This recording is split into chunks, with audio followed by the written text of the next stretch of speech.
how to see or how to find all your group posts and comments on Facebook.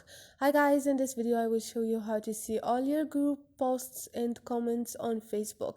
It's so easy and quick, so let's start. First thing, go to your Facebook app. Now click on those three lines up there and click on the setting icon beside the search icon. Now all you need to do is scroll down until you find your time on Facebook.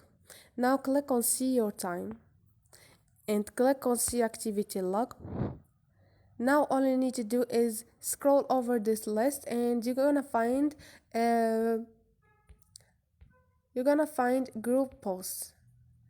In here you're gonna find group posts and comments you have ever shared on this Facebook, and you can click on trash and delete all of this, or just click on archive.